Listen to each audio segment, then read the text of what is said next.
আগস্টে কথা ছিল যে লেখা হবে পয়লা মানে এক দফার হিসাবে এক দফার ঘোষণা। একটা চক্রান্তকারী গোষ্ঠী চেয়েছিল যে এক দফার ঘোষণা আগের রাত্রে হয়ে যাক, 2 তারিখ রাত্রে হয়ে যাক। কিন্তু আমরা এটা বললাম যে আমরা 3রা আগস্টে এটা সরাসরি প্রকাশ্যে শহীদ মিনারে হবে। শহীদ মিনারের ঘোষণার ভেতরে আপনারা জানেন যে হাসিনার পতনের ঘোষণা একমাত্র ঘোষণা ছিল না, ঘোষণার 3টি অংশ ছিল।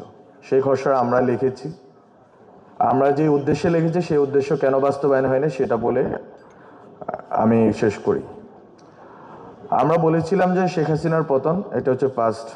আপনার ক্লজ আকারে যদি ধরেন এই দফারই ক্লজ হচ্ছে একটা, শেখ হাসিনার পতন হইল। আমরা বলেছিলাম পেশিবাদী ব্যবস্থার বিলোপ, সেটার অবস্থা কি আপনারা জানেন। সেই অবস্থার বিষয়ে একটু আগে মনির হায়দার ভাই বলছেন যে ব্যবস্থার যে অঙ্গগুলো আছে, যে নির্বাহী বিভাগ, বিচার বিভাগ এবং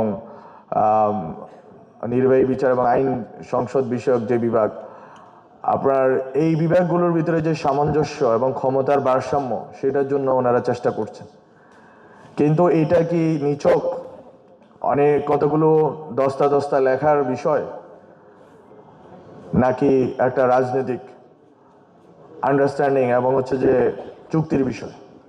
যদি চুক্তি হয়েই থাকে জুলাই সনদে, তাহলে কেন এখন আমরা বিভিন্ন জায়গায় বিভিন্ন কথা বলতে দেখি? যদি চুক্তি হয়েই থাকে তাহলে অভ্যুত্থানে থেকে অ্যাপারেন্টলি যারা অভ্যুত্থানকে লিড দিয়েছেন তাদের নেতৃত্বে সংগঠন কেন জুলাই সনদে সাইন করেনি? সে প্রশ্নগুলো আসবে। কিন্তু আমি যেটা বলি যে পলিটিক্যাল, তারপরে আমাদের দাবি ছিল ওই সময় দফা যে পলিটিক্যাল সেটেলমেন্ট কি। এখন অনেকে বলে পলিটিক্যাল সেটেলমেন্ট কি, তারা বুঝতে পারে না, তারা দেখতে পারে না, তারা চুইতে পারে না। তো সেটা আমি মনে করি যে একটু সময় লাগবে। কিন্তু আমি অনেকবার বলার চেষ্টা করেছি পলিটিক্যাল সেটেলমেন্ট হচ্ছে আপনি যেই পুরানো বন্দোবস্তর ভিতরে ছিলেন, ক্ষমতা কাঠামো একটা গুরুত্বপূর্ণ জিনিস। তারপর যদি আপনি দেখেন সম্পদের বন্টনের প্রশ্নটা কি বদলাইলো? আমি প্রধানমন্ত্রী 10 বছর রাখলাম বা 15 বছর রাখলাম, সম্পদের বন্টনের ব্যবস্থা বদলাবে?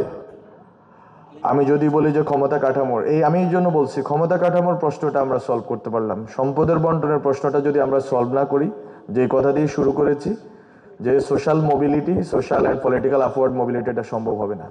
গরিব থেকে যাবে, নিম্ন মধ্যবিত্ত থেকে যাবে। তাদেরকে কখনোই আপনি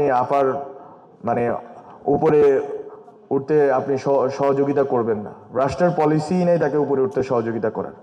সেই জিনিসটা হয়েছে কিনা। তারপরে আপনি যদি বলেন বিচারের প্রশ্নটা আজকে আমরা অনেক দূর অগ্রসর হতে পেরেছি যে আমরা সুপ্রিম কোর্টের সচিবালয় প্রতিষ্ঠা হয়েছে। সুপ্রিম কোর্ট এখন থেকে নিজেদের মতো করে আইন এবং বিচার পরিচালনা করতে পারবেন, নিজেদের বাজেট আছে, সবকিছু আছে। কিন্তু এটার মাধ্যমে কি মামলার জট কমে যাবে? তো আমি বলছি যে এই প্রশ্নগুলো কি আমাদের সমাধান আমরা করতে পারছি কিনা।